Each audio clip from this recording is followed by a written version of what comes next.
O avanço científico na medicina tem possibilitado cada vez mais a descoberta de tratamentos revolucionários em diferentes especialidades. São novos equipamentos, técnicas, vacinas, medicamentos. Como não poderia deixar de ser, a evolução científica também contribui para a descoberta de novos vírus.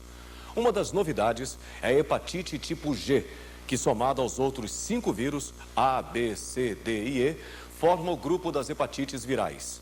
Tema do Medicina Brasil de hoje. Você vai ver a classificação dos diferentes tipos de hepatites, o diagnóstico, como é realizado o controle da doença. No estúdio, especialistas debatem o tratamento das hepatites virais. Medicina Brasil está começando.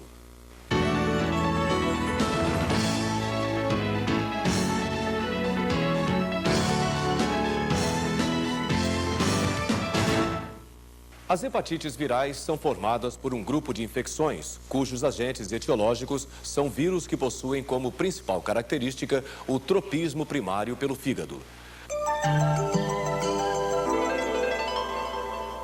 No Brasil, quase 90% da população acima de 30 anos desenvolveu imunidade natural para o vírus da hepatite considerada benigna.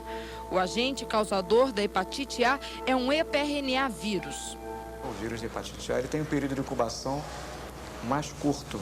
Ele é um vírus de transmissão entérica, ele é um enterovírus, né, que tem aproximadamente um período de incubação que varia de 15 até no máximo 45 dias. E ele é predominantemente um vírus de transmissão oral e fecal, através de contaminação de água e transmissão também de contaminação de alimentos. A hepatite A ocorre em países pobres, de terceiro mundo, onde o saneamento básico é precário. Incide principalmente em crianças e adolescentes. O agente causador é um vírus constituído de DNA com dupla hélice. A presença do antígeno HBsAg caracteriza a contaminação. A hepatite B e a hepatite C tem período de incubação um pouquinho mais longos. A hepatite B em torno de 6 semanas até 6 meses. Ela é uma infecção predominantemente transmitida por via parenteral, através de transfusão de sangue contaminado, através de derivados de sangue contaminado e também de transmissão sexual. A hepatite B ela é hoje conceituada pela Organização Mundial de Saúde como sendo uma doença venérea, né?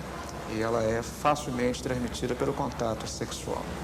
Então, ela é mais do indivíduo adolescente, o indivíduo adulto, é o usuário de drogas injetáveis, é o indivíduo que recebe uma transfusão de sangue, é o indivíduo que tem contato sexual mais promíscuo.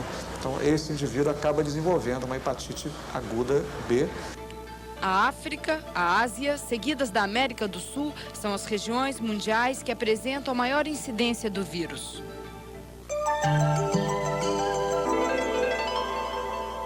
O vírus da hepatite C é o responsável por 90% dos casos da hepatite não A e não B pós-transfusionais. É um vírus RNA de hélice simples, pertencente à família dos flavivírus. A hepatite C ela é uma infecção que é também de um período de incubação de aproximadamente 7 a 8 semanas. Tá? Ela também é uma infecção viral adquirida predominantemente por via parenteral, através de transfusão de sangue e derivados de sangue, fatores de coagulação, plasma. Né? Ela também pode ser transmitida por via parenteral através de agulhas e seringas contaminadas, através de uso de drogas injetáveis ilícitas. Né? A hepatite C pode também ser veiculada, transmitida através de contato sexual, porém é muito menos transmitida por contato sexual, por exemplo, do que o vírus B, do que o vírus HIV.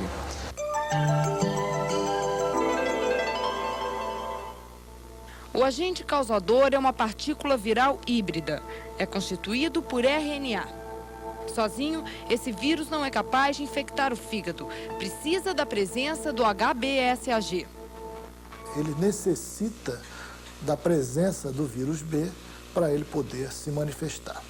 Na região Nordeste, Sul, Sudeste, a presença do vírus D é ocasional, rara e geralmente de um paciente que veio da Amazônia recentemente e que trouxe esse vírus consigo. É transmitido da mesma forma que o vírus tipo B e só é encontrado onde há altas prevalências desse vírus. No Brasil, ele só aparece praticamente na região amazônica, onde 90% dos casos de hepatite crônica e 20% das hepatites agudas apresentam o anti-HD.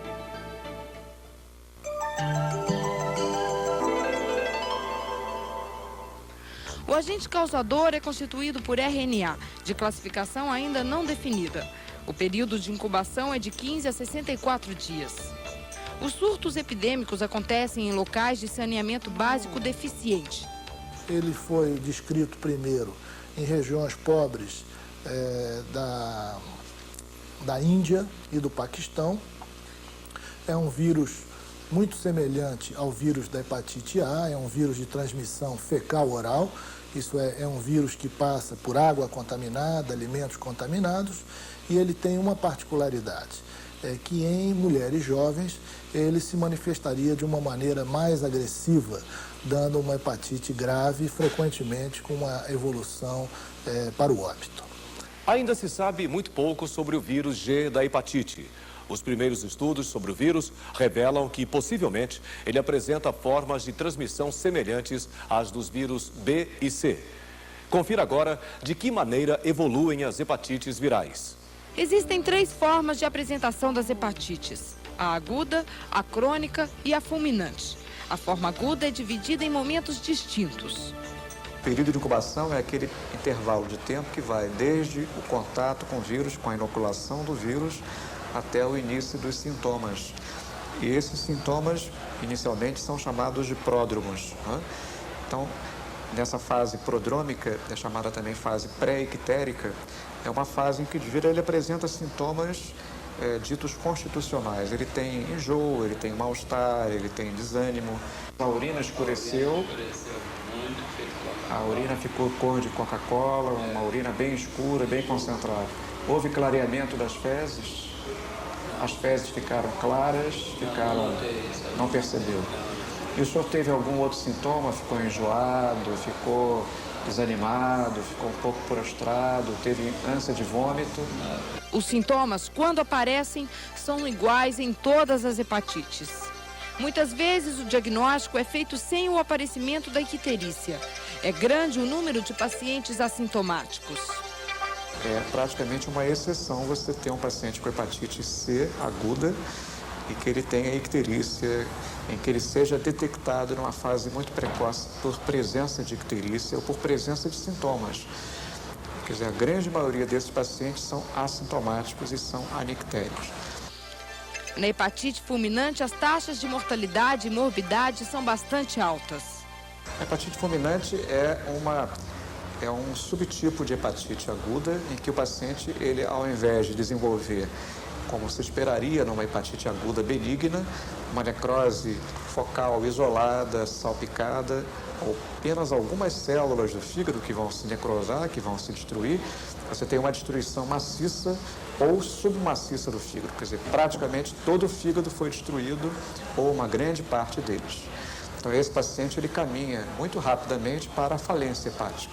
Então, ao final de 2 a 4 semanas, essas conceituações têm variado muito ao longo dos anos. A hepatite aguda fulminante é aquela que conceitualmente acontece dentro de um intervalo de no máximo 2 a 4 semanas. E existem outros subtipos de hepatite fulminante ou subfulminante que podem acontecer com intervalos de tempo até maiores, até, por exemplo, 8 a 12 semanas. Mas o aspecto mais importante em todas as duas subtipos, tanto a fulminante quanto a subfulminante, é que o paciente ele tem uma destruição, uma necrose maciça do fígado, seja produzida por vírus, né? Pelo vírus A, pelo vírus B, pelo vírus C. Então ele morre sangrando, ele morre em coma hepático, ele morre com ascite, com a famosa barriga d'água, ele morre em falência hepática. Isso acontece no intervalo de tempo relativamente curto, de 4 até 12 semanas. Seu Aloísio é um paciente de 70 anos. Em maio de 98, ele começou a apresentar um quadro de icterícia. Passados 6 meses do aparecimento dos sintomas, a inflamação no fígado permaneceu. Alguns exames laboratoriais comprovaram que ele era portador de hepatite C crônica. A hepatite crônica é uma doença inflamatória do fígado, né? Na qual não há resolução do processo agudo, inflamatório agudo do fígado no período de 6 meses. Quer dizer, todo e qualquer processo inflamatório que se perpetua por mais de 6 meses, ela convenciona-se de chamar de hepatite crônica. A hepatite crônica ela pode ser de várias etiologias, as virais, as medicamentosas, as autoimunes. Ele hoje se encontra numa fase em que a doença está assintomática, ele está anictérico, mas ele mantém transaminases elevadas e já com uma confirmação laboratorial da infecção pelo vírus C, pela detecção do RNA do vírus C por uma técnica de biologia molecular em que se identifica o genoma do vírus de hepatite C.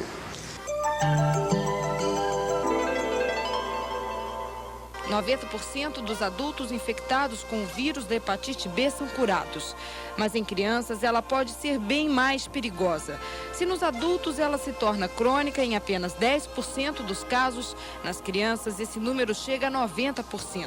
Que quando a hepatite AB ela é adquirida na chamada fase neonatal, quer dizer, é o recém-nato que se contamina durante o trabalho de parto. Quer dizer, a mãe estava contaminada no 3º trimestre da gravidez, estava infectada pelo vírus B e essa criança, ao nascer, ela se contaminou pelo vírus B.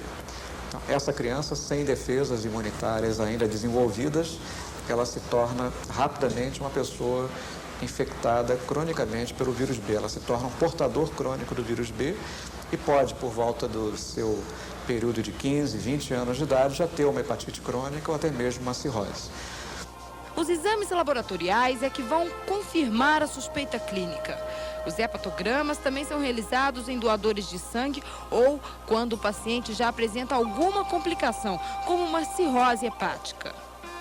Ele é constituído das transaminases, a oxalacética e a pirúvica, e que vão mostrar ao médico se está havendo uma agressão hepática, uma agressão ao hepatócito.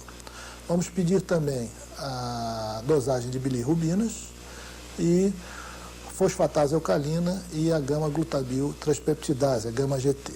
Esses dois últimos exames, eles mostram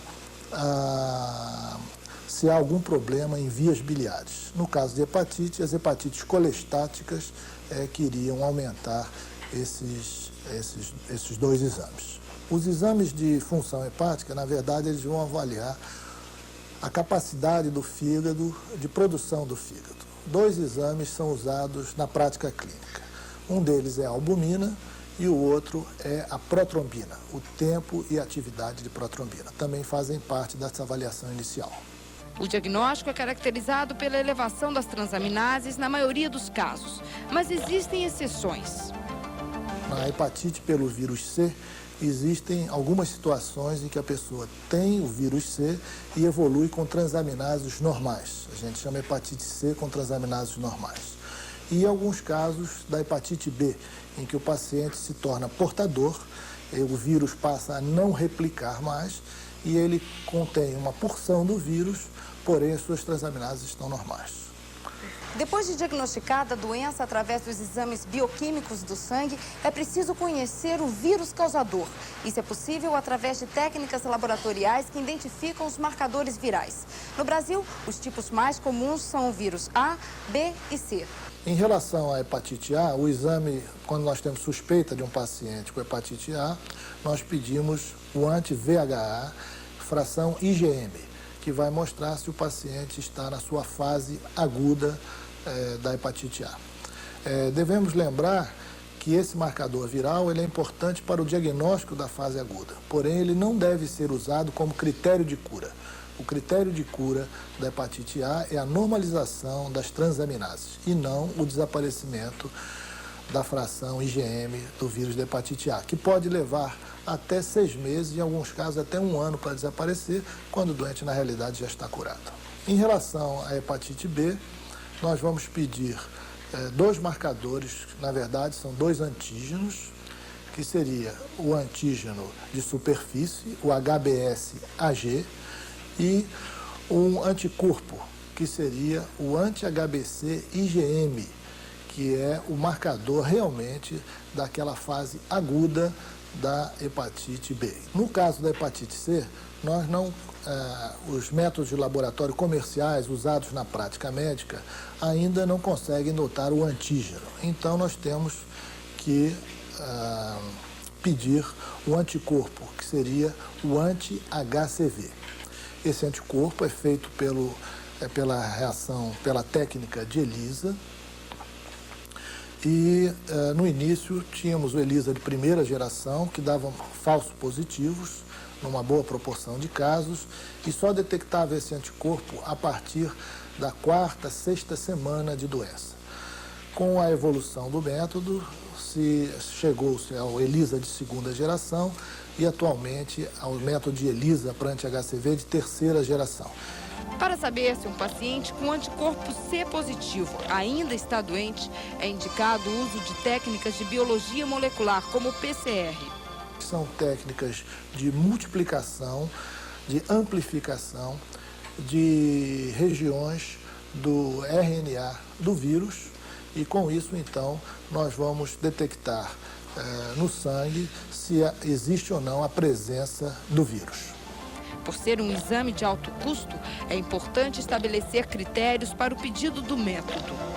É importante se pedir naquele paciente em que se contaminou através de uma fonte conhecida, seja através de transfusão, seja através de um acidente biológico, com uma agulha contaminada ou com um tubo de ensaio dentro do laboratório. Nesse paciente, a gente precisa ter uma certa rapidez em saber se ele se contaminou ou não e não esperarmos 4 semanas até que se desenvolva o anticorpo. Essa seria uma das indicações. A outra indicação seria nos pacientes em que nós vamos fazer o tratamento. Então, nós pediríamos o PCR do vírus C quantitativo, porque a carga viral, a quantidade de vírus, está relacionada com o tipo, com a resposta, com o prognóstico da resposta, se será bom ou não. Nos casos de hepatite crônica, é necessário fazer a biópsia hepática para conhecer o estágio da doença. Mediante a biópsia hepática, nós podemos, obviamente, o diagnóstico da hepatite crônica, assim como avaliar o grau de atividade necroinflamatória, que é de extrema importância atualmente, e o estadiamento da doença, porque, como sabemos, a hepatite crônica pode evoluir para a cirrose. O diagnóstico, existem alterações histológicas que permitem ao patologista o diagnóstico, obviamente, da hepatite crônica. Essas alterações podem ser a nível portal, são encontradas em espaços portas e alterações parenquimatosas. E temos ainda, vamos dizer assim, alterações, achados morfológicos que levam o patologista a um determinado diagnóstico quanto à etiologia dessa hepatite. Por exemplo, a presença de agregados linfóides portais faz com que o patologista suspeite de uma hepatite crônica de etiologia C. Obviamente, se esses achados estão associados a outros, como a presença de esteatose, mais um dado para a detecção dessa etiologia.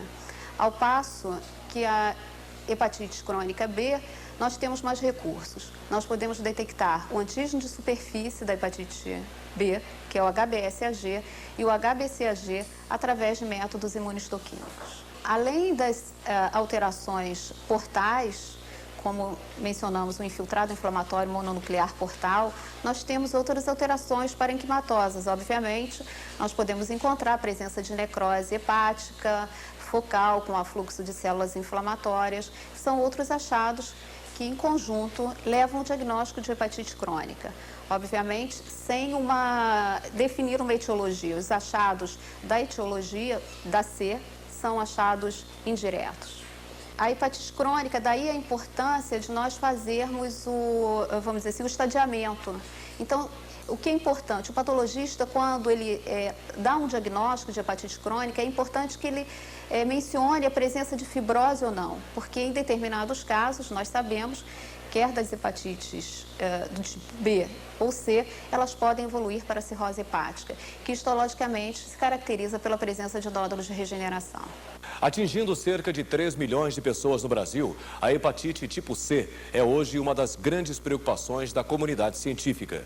Além do grande número de pessoas atingidas, a evolução da doença é o que mais preocupa, já que 90% dos casos de hepatite C se tornam crônicos. O diagnóstico da hepatite C pode ser mais complicado. Na maioria dos casos, ela é assintomática. Só é descoberta quando o portador doa sangue ou faz um check-up. Existem alguns exames especiais que devem ser pedidos dentro da rotina.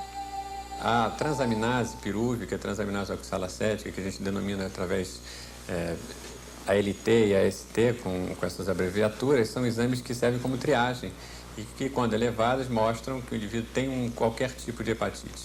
Mais importante hoje seria pedir o anticorpo contra o vírus da hepatite C, porque a gente sabe que 2% da população tem.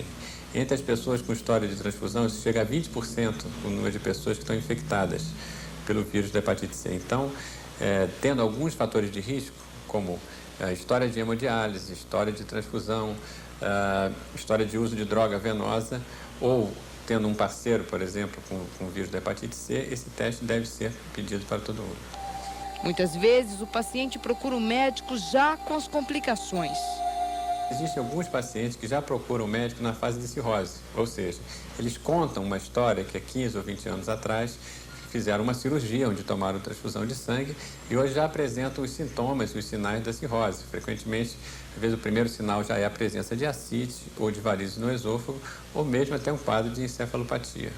Existe uma forma assim, muito peculiar, muito típica de apresentação da hepatite C, que é através de uma doença fora do fígado. Quer dizer, o vírus da hepatite C poderia até ser chamado vírus C em vez de vírus da hepatite C, porque em raros casos eles não cometem o fígado, e sim outros órgãos, como por exemplo o rim, provocando uma glomerulonefrite, as juntas, as articulações provocando artrite, né, e também às vezes provocando uma vasculite. Então são formas atípicas de apresentação, mas comumente é descoberta ao acaso ou então em forma já de cirrose hepática. A transmissão da hepatite C ainda não é totalmente conhecida. Em torno de 50% dos casos há uma causa bastante conhecida, ou seja, ou o paciente tomou sangue, ou ele fez uso de drogas, ou às vezes tem uma história de tatuagem, acupuntura, quer dizer, alguma manipulação com agulha. Tá? Em 50% dos casos, nós não encontramos uma causa para essa hepatite C. Está sendo estudado, várias hipóteses são aventadas, mas nenhuma foi comprovada até agora.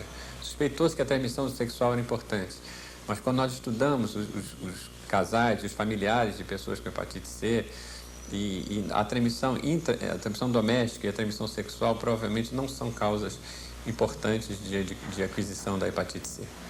O controle das hepatites virais é o tema que você vê a seguir. Medicina Brasil volta num instante.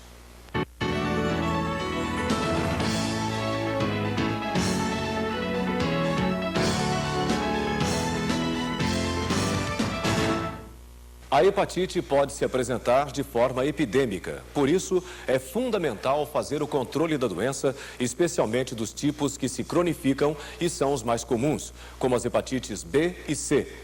A notificação de qualquer um dos vírus da hepatite é obrigatória. Todo médico que atenda, mesmo que seja um único caso de hepatite viral, deve notificar imediatamente a Secretaria Municipal de Saúde. Mas não são apenas os médicos que devem notificar. Em muitos casos assintomáticos, os vírus são um achado laboratorial. Os hemocentros também devem procurar a vigilância epidemiológica. A pessoa, por exemplo, vai fazer um exame um exame laboratorial para qualquer motivo, para qualquer outro problema, ou então vai doar sangue, né? E o exame que busca hepatite é obrigatório nos hemocentros, né? Então acabam sendo um achado por acaso. Né? As pessoas muitas vezes não sabem que são portadoras, vão fazer esse exame e acabam descobrindo ser portadoras ou que já tiveram contato com hepatite em algum momento de sua vida. Quer dizer, então, por isso é fundamental que esses serviços, esses laboratórios, os hemocentros, tenham um sistema ágil de notificação e avaliação desses casos. Né?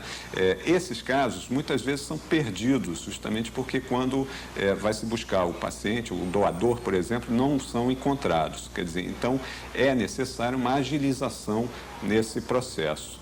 Uma vez notificado o caso, o governo vai investigar se há risco de uma epidemia.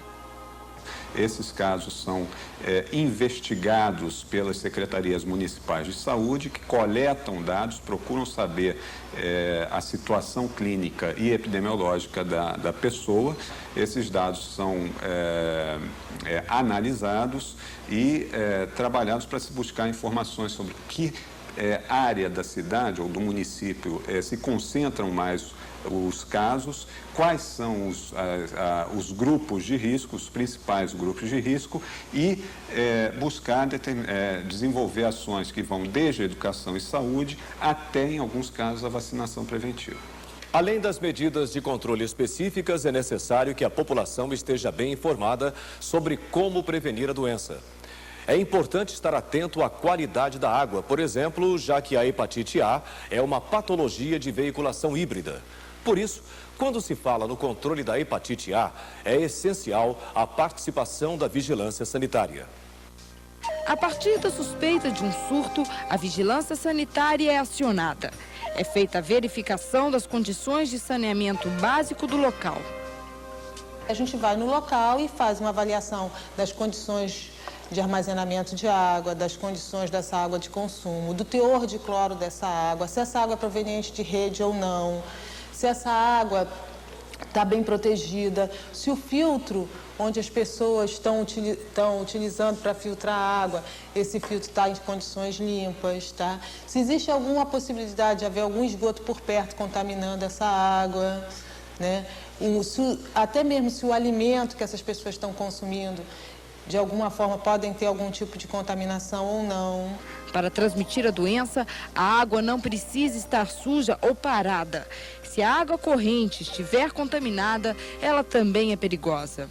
Quando a gente já verifica, né, que a hepatite foi transmitida pela água, o que a gente orienta a população é de, primeiro, esvaziar o reservatório, ver se a contaminação do reservatório de água está sendo por alguma causa, fator externo, ou por um esgoto que esteja vazando, às vezes, para dentro da cisterna, ou por uma vedação da cisterna ou da caixa d'água que não seja adequada, uma tampa que não esteja tampando adequadamente.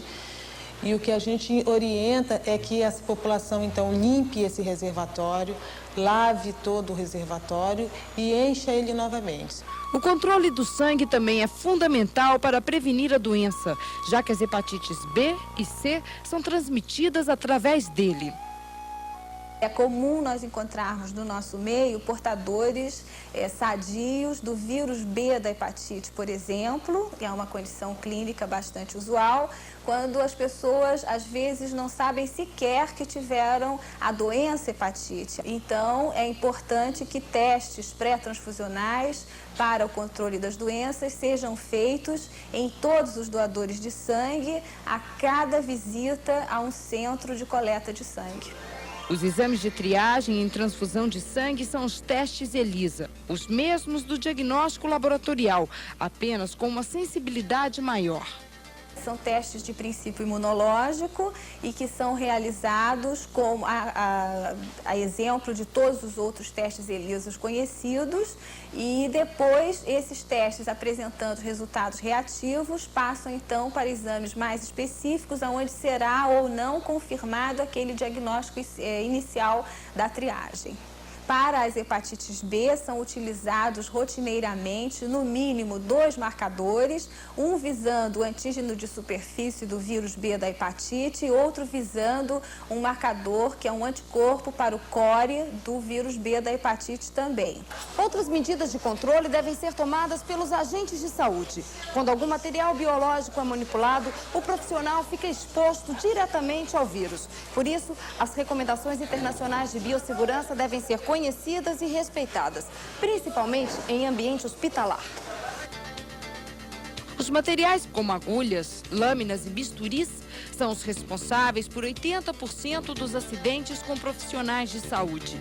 É preciso cuidado ao manuseá-los. De uma maneira geral, os profissionais, ou na verdade os estagiários, que ainda não são profissionais, que são poucos experientes, que estão começando a carreira, são os que têm maior chance e que são também que mais se expõem a acidentes. São os estagiários de enfermagem, são os estagiários de laboratório, são os internos, são os estudantes de medicina. Nós sabemos que Por exemplo, estudantes de medicina têm um índice de uma prevalência de infecção e uma incidência em torno de 5% no 4º ano da universidade. E médicos, nós temos um trabalho, isso foi publicado há alguns anos atrás, variando entre 8% a 10%. Para se proteger, algumas regras são fundamentais. Você precisa sempre usar luvas, não precisa ser estéril, descartáveis basta. Uma das causas mais frequentes de acidente, a primeira delas é o profissional que quer reencapar a agulha. O risco é alto e geralmente é uma exposição grande, porque você tem uma perfuração que pode ser profunda. Então, nunca reencape a agulha. O segundo erro, você não deve desconectar a agulha da seringa. Você deve jogar a seringa e a agulha acoplada, ainda desencapada, como você acabou de usá-la para colher sangue, na caixa de descarte pago. Em ambientes sem coletor de materiais, é possível reencapar a agulha usando apenas uma das mãos. Em situações de grande exposição, outros equipamentos devem ser usados. Em situações que o profissional de saúde está mais exposto a matérias biológicas, como secreções digestivas, secreções viárias superiores, como broncoscopia, endoscopia digestiva, você deve usar equipamento de proteção individual além das luvas. Você deve usar uma máscara cirúrgica impermeável, você deve usar óculos para impedir que a secreção caia nos seus olhos, deve usar um capote de mangas longas e também um gorro impermeável. Mas a profilaxia mais importante talvez ainda seja a vacina contra o vírus tipo B. Todo profissional de saúde deve ser vacinado contra a hepatite B. É uma vacina eficaz, segura, com experiência de quase 20 anos.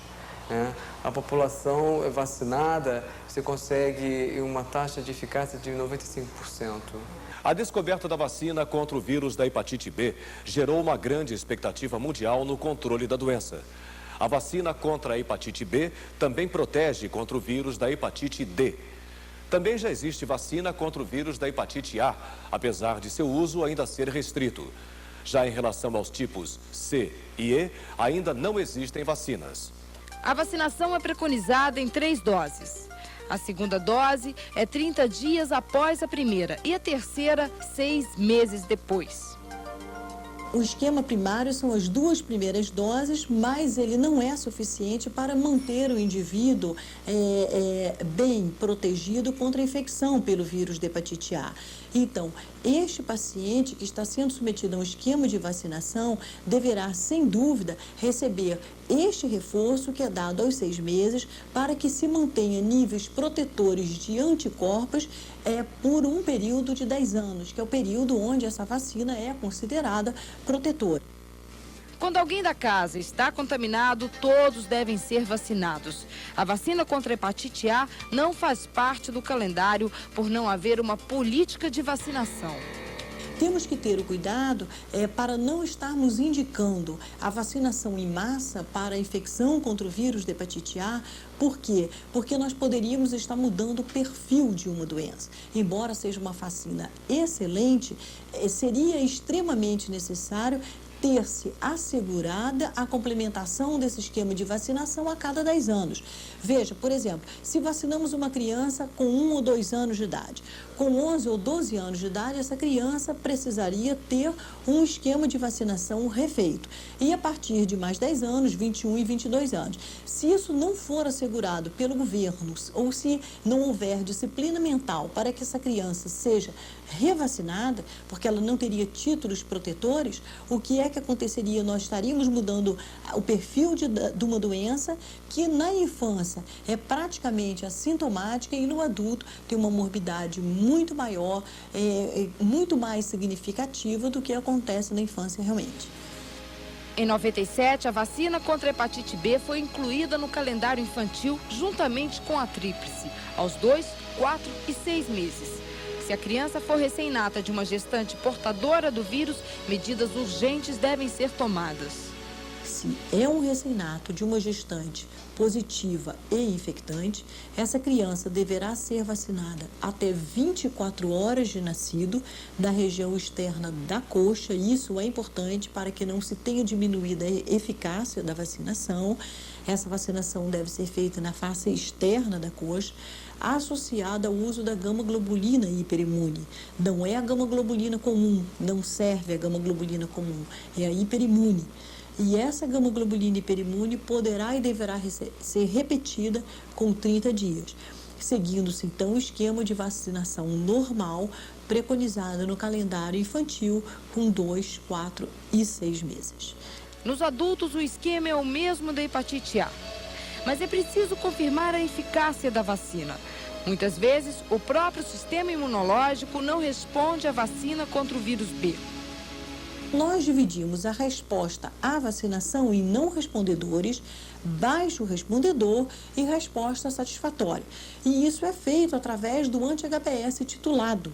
Ou seja, nós solicitamos o anti-HBs e pedimos que ele seja feito titulado, porque o anti-HBs qualitativo, positivo ou negativo, ele realmente não é satisfatório para estabelecermos se a resposta foi baixa resposta ou uma resposta satisfatória. Então, o anti-HBs até 10.000 unidades internacionais para o anti-HBs, a titulação, o indivíduo é considerado como não respondedor. Ele deverá, então, ser revacinado ou mudado o esquema de vacinação.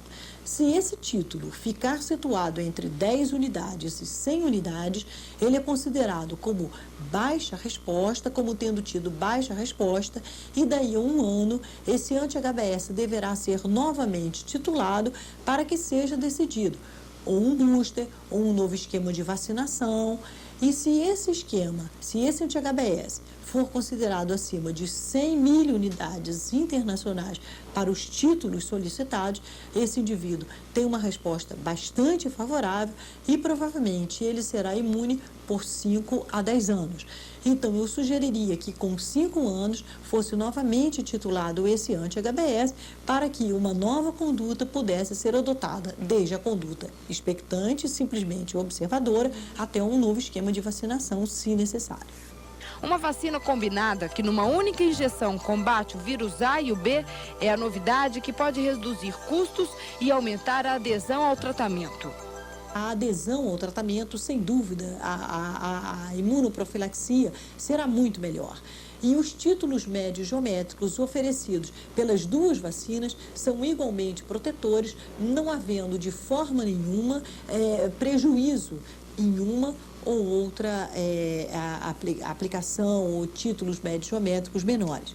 No próximo bloco, em debate, o tratamento das hepatites virais. Medicina Brasil, volta já.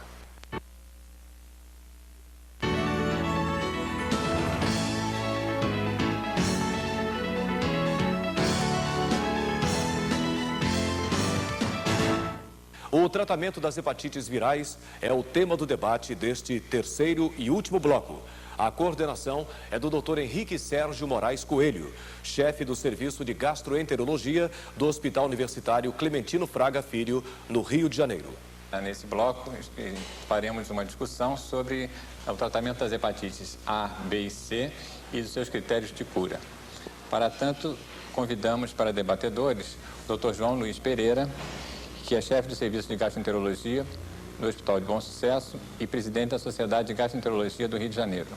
E o Dr. Fernando Portela, gastroenterologista e presidente da Sociedade Brasileira de Hepatologia. Bom, nós começaremos, então, discutindo, em primeiro lugar, o tratamento das hepatites agudas pelo vírus A. E gostaria de saber do Dr. João Luiz Pereira as medidas terapêuticas iniciais para o controle e para o tratamento das hepatites agudas pelo vírus A. As hepatites pelo vírus A, nós não temos, na atualidade, um medicamento antiviral específico.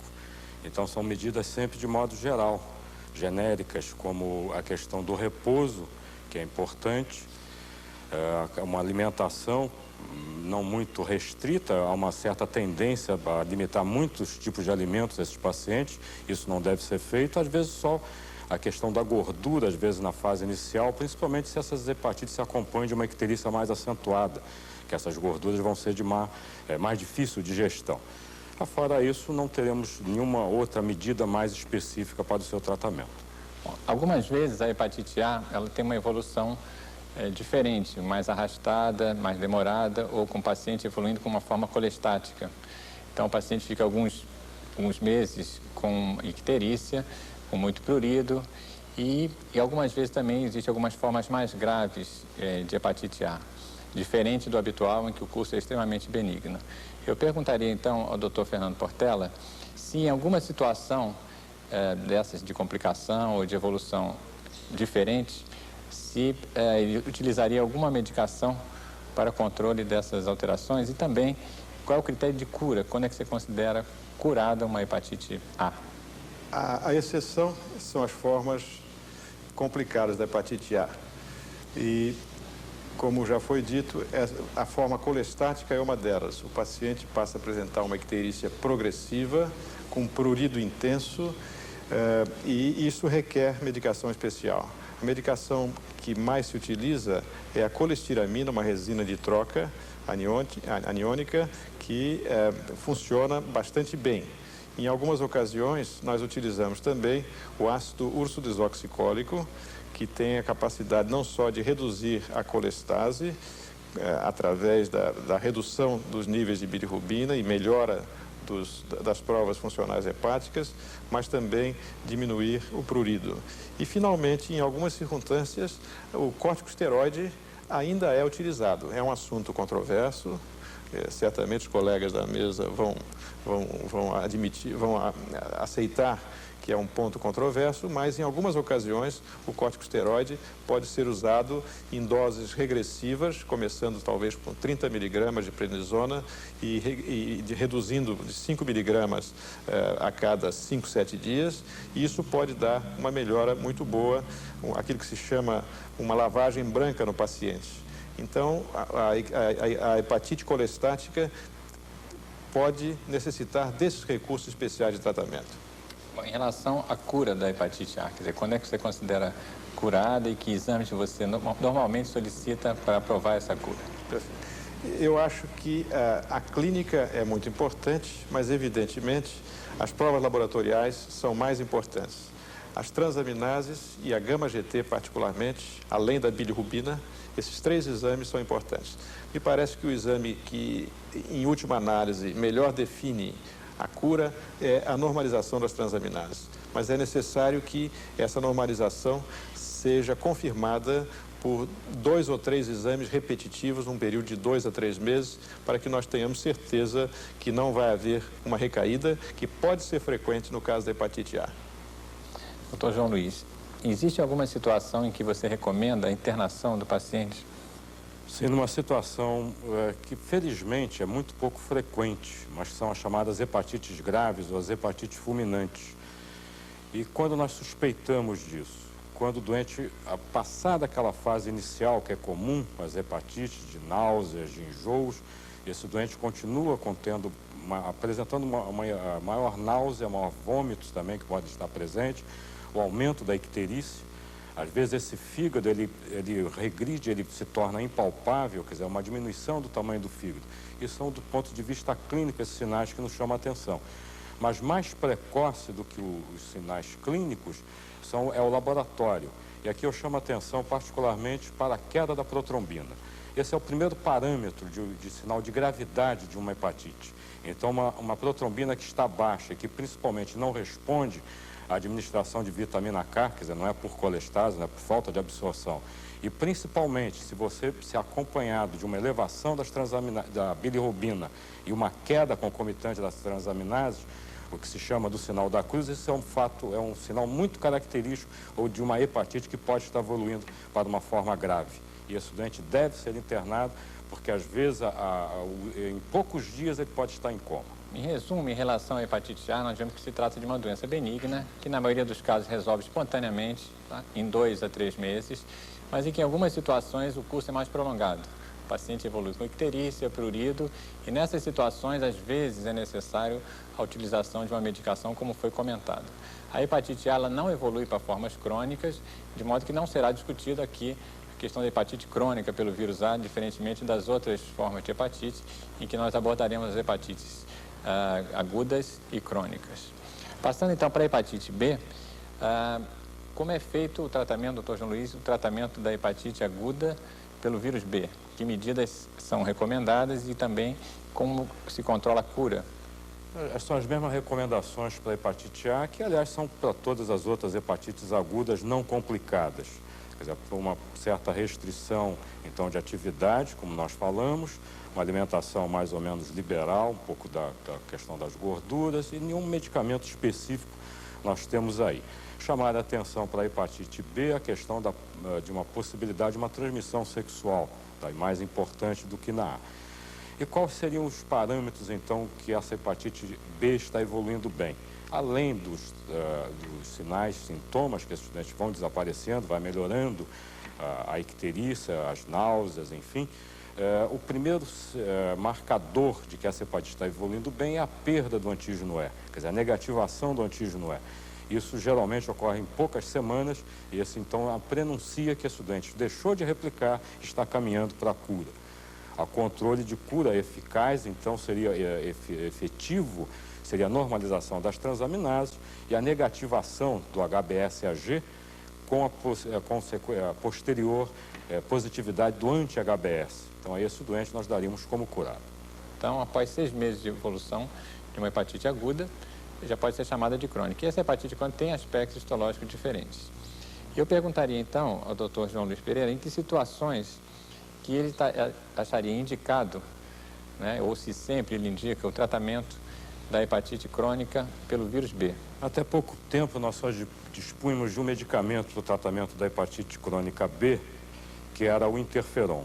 Em que situações ele estaria indicado, então? Ele não está indicado para todos os doentes de hepatite crônica B. Ele estaria indicado para aqueles doentes que apresentam replicação viral, e isso, do ponto de vista prático, é a positividade do antígeno E, o HBeAg, e, se possível, fazer também a pesquisa do DNA viral.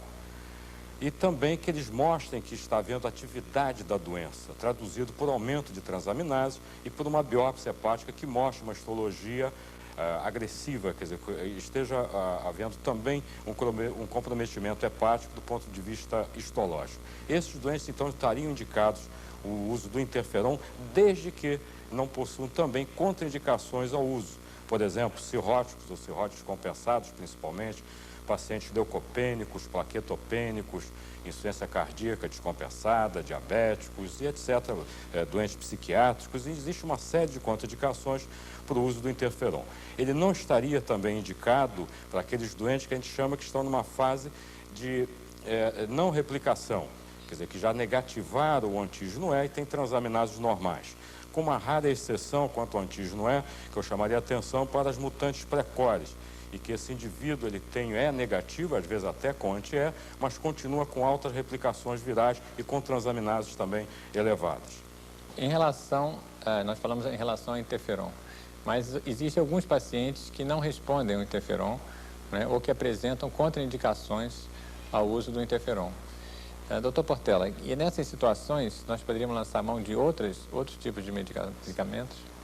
Realmente, nos últimos anos tem havido um progresso grande através dos medicamentos chamados análogos de nucleosídeos. E, em particular, nós temos aí a lamivudina.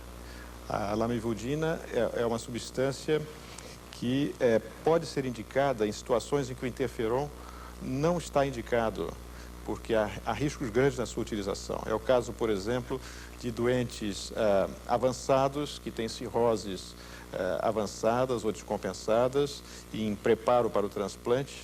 E a lamivudina aí é muito importante para bloquear a replicação viral antes do transplante desses pacientes.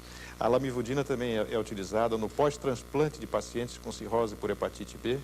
A lamivudina também pode ser indicada em alguns pacientes em que está contraindicado por ser ineficiente o interferon, como é o caso, por exemplo, de portadores de doenças, tipo doença renal, que acompanha a hepatite B, glomerulopatias membranosas, membranoproliferativas, portadores de HIV, por exemplo, é uma outra boa indicação para o uso da lamivudina, e diabetes, enfim, situações em que o interferon está contraindicado. Eu lembraria também, por exemplo, algumas contraindicações absolutas que aqui já foram citadas pelo Dr. João Luiz. Então, a hepatite B crônica é uma doença, então, que ela pode ser tratada em 50% dos casos. Existem casos de cura espontânea da hepatite B, diferente de outras formas de hepatite crônica, como C, como falaremos a seguir. E naqueles pacientes que falham ainda a terapêutica ou a viragem espontânea, ainda resta a possibilidade de um transplante, que pode ser hoje bem sucedido, desde que se tomem determinadas precauções com o uso da lamivudina e também da globulina hiperimune. Então, falaremos agora a respeito das hepatites crônicas pelo vírus C, né, que em geral são hepatites mais silenciosas, mas que existe uma grande controvérsia em relação ao tratamento, visto que os pacientes são assintomáticos na maioria dos casos. Mas, por outro lado, também existe um grupo de pacientes, 20%, que ao longo dos anos podem desenvolver uma cirrose. Então, o médico fica perante um dilema que é tratar ou acompanhar o paciente e tratar num determinado período. Então, eu perguntaria inicialmente ao Dr. Portela como ele se coloca em relação à indicação do tratamento da hepatite crônica C, em que situações que ele acha indicado iniciar um tratamento. Perfeito. Eu acho que esse é um tema altamente importante e um pouco controverso, como nós sabemos. Nós temos que bloquear a evolução daqueles pacientes que não estão evoluindo bem. Em outras palavras, o simples fato do paciente ter uma hepatite crônica pelo vírus C não garante, como o Dr. Henrique Sérgio já frisou, que ele vai evoluir de uma maneira desfavorável. Então, isso talvez não seja suficiente para nos dar a certeza da indicação de um tratamento. Entretanto, nós sabemos que há casos que evoluem, que têm um potencial progressivo. Isso se aplica, por exemplo, a pacientes que têm uma hepatite B crônica, em que há uma atividade inflamatória moderada ou intensa. Isso se mede pelo aumento de transaminases expressivos, pelo menos acima de 100 unidades, e pela presença de uma biópsia hepática evolutiva, preferencialmente com hepatite importante e fibrose. Essa é uma boa indicação para o tratamento, porque de outra maneira o doente evoluirá mal.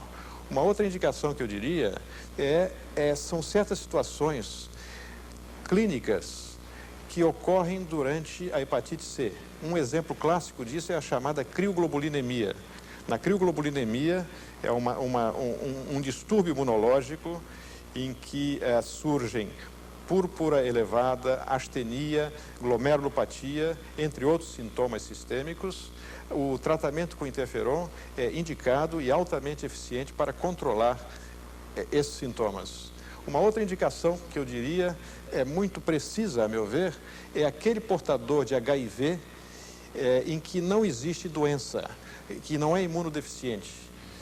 Nós sabemos que o surgimento da imunodeficiência vai agravar enormemente a hepatite pelo vírus C. Então, nós podemos tratar a hepatite C antes que se manifeste a imunodeficiência pelo HIV. Existem situações em que claramente não dá resultado o tratamento. São cirroses descompensadas, são alcoolistas e drogaditos que têm o vírus C. Nessas situações, certamente não está indicado o tratamento. Mas existem situações duvidosas, intermediárias. Por exemplo, hepatites com um grau de atividade moderada em que a histologia hepática tem um aspecto favorável. Tratar sempre, tratar às vezes, acompanhar. Outras situações, por exemplo, pacientes com certa idade que têm o vírus C, acima de uma certa idade, nós sabemos que eles não toleram tão bem o tratamento. Então, dizia-se acima dos 60 anos, embora nós achemos que isso seja muito arbitrário, eles às vezes podem se beneficiar. Ou então crianças que também podem se beneficiar, não é isso? Em que outras circunstâncias nós poderíamos... Nas hepatites agudas pelo vírus C, a nosso ver, é uma situação controvérsia. E isso talvez nós possamos discutir a seguir. Bom, então vamos imaginar uma situação em que não há muita discussão a respeito do tratamento. Ou seja, paciente com hepatite crônica ativa, com uma biópsia mostrando inflamação, algum grau de fibrose, transaminases elevadas, RNA positivo, replicando, e o paciente não é um paciente idoso, é um paciente com menos de 60 anos. Como que o Dr. João Luiz conduziria esse tratamento? Com que drogas e como é que você faria o controle de uma possível cura? Nos últimos anos foram observados enormes avanços no tratamento da hepatite crônica C.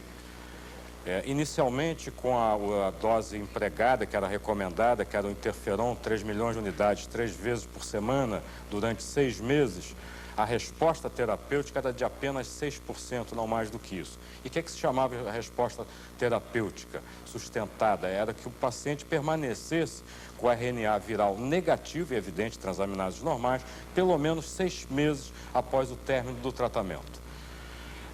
Os resultados foram melhorando quando se ampliou o prazo de tratamento. Então, esses pacientes passaram a ser tratados por 12 meses e a resposta já chegava a 20%. E, ultimamente, com o esquema chamado combinado, em que você usa o interferon na mesma dose, 3 milhões de unidades, 3 vezes por semana, associados à ribavirina, na dose de 1 grama por dia, os resultados já chegam a 30% a 60%. E por que 30% a 60%? Porque isso vai depender do genótipo que nós estamos tratando. Se o estudante apresenta o genótipo 1, a probabilidade de resposta se situa em 30%. Se o genótipo é não 1, isso vai a 60%. Outro dado que tem que ser considerado é que se nós estamos tratando o genótipo 1 e principalmente com alta carga viral, esses estudantes têm que ser tratados pelo menos por 12 meses. Se nós estamos tratando o genótipo não 1, ou 2 ou 3, enfim, esse tratamento é necessário somente por 6 meses, quer dizer, a resposta vai ser igual. Então, acho que aí foi um avanço bastante importante nessa área. Bom, como foi visto então nesse debate, as hepatites agudas A e B não necessitam de tratamento específico. A cura é grande, um número grande de pacientes se beneficia somente de um acompanhamento. Nas hepatites crônicas já existe a possibilidade do uso de antivirais com possibilidade de cura de em torno de 40% a 50%, sempre utilizando de alguma maneira o interferon. Então nós queríamos encerrar esse debate agradecendo a presença dos convidados, Dr. Fernando Portela e Dr. João Luiz Pereira, pelas valiosas contribuições que trouxeram. Muito obrigado. Medicina Brasil acaba aqui com a certeza de ter levado até você educação médica continuada de qualidade. Medicina Brasil, prestigie mais esta iniciativa do Conselho Federal de Medicina. Até a próxima.